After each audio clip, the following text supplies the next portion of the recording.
Thanks for joining us today. In the last video, you learned how important it is to create a customer for life. How? By fueling emotion and fulfilling your customer service standards. You also learned to audit employees to make sure that these standards are met. Today, we're going to talk about the power of social media and how you can use it to your advantage. So sit back, relax, or take some notes. I hope this information will inspire you to succeed. Here's the million-dollar question. Do you know where your customers are spending their time? If you said social media, you're ahead of the game. If you said, what is social media?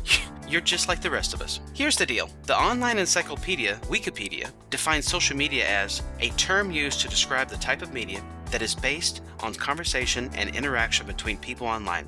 In other words, social media is online gossip. Currently, Facebook.com is the largest social media website in the world. As of the first quarter of 2010, Facebook had 400 million active users. 50% of those users log on to the website on any given day. It also states that each one of those users has an average of 130 friends. Do you see the sphere of influence each person has these days?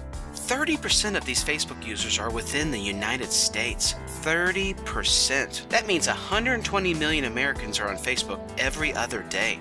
Our population is only 309 million, so this is huge. Facebook is growing so rapidly that over half of the country could be on it by 2011. That's an epidemic, and a very powerful one. Every other customer that comes through your door could be on Facebook. And keep in mind, Facebook is just one social media website. Other popular social media sites include Twitter, MySpace, LinkedIn, and a myriad of other options. Let me scare the crap out of you. Squeeze your pin tight. Here we go. Let's say you're the Subaru dealer that I mentioned in the last video. You have 300 stellar employees and one bad apple. It just so happens that bad apple is behind the service desk. Monthly, he pisses off an average of 10 customers. Let's say 4 of them are on Facebook. Each one of those friends have roughly 130 friends, and each one of those friends also have 130 friends. Now the sphere of influence goes from 4 pissed off people to 67,600. The potential influence is staggering. Also, whatever's said online lives forever and can be shared for years. It's enough to make you sit back and worry, isn't it? As you sit back in your chair, can you honestly say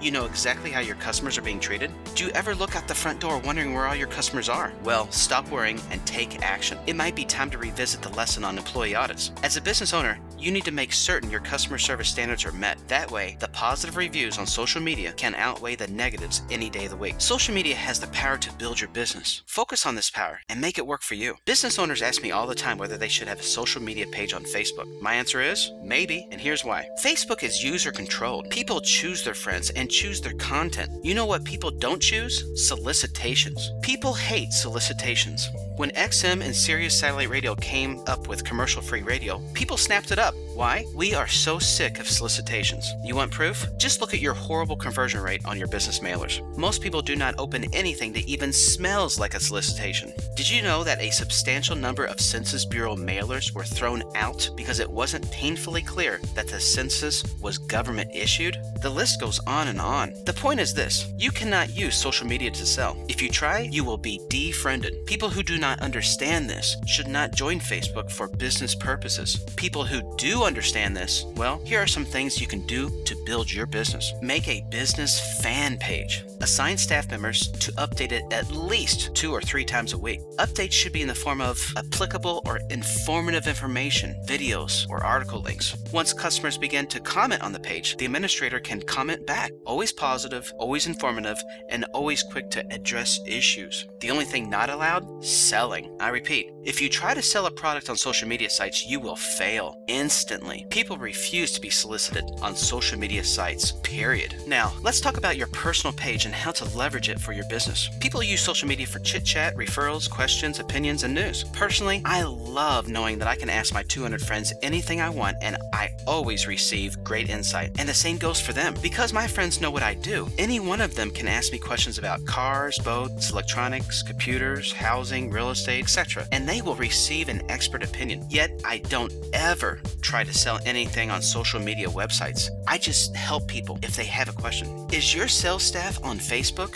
What do you mean you don't know? Listen, every one of your employees has a rich history of friends and experiences. If your salespeople joined Facebook, they would have an average of 130 friends on their account. If you have 20 salespeople and each one of them had a Facebook account, then they would have a presence of 2,600 people for free.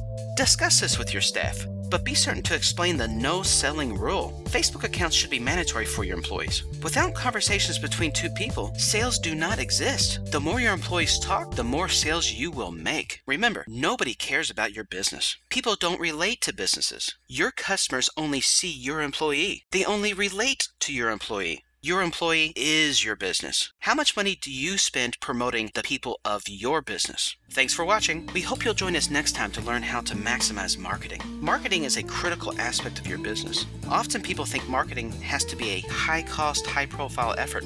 Think again. It's very possible to market your business affordably. You just have to know what you're doing. We'll show you how.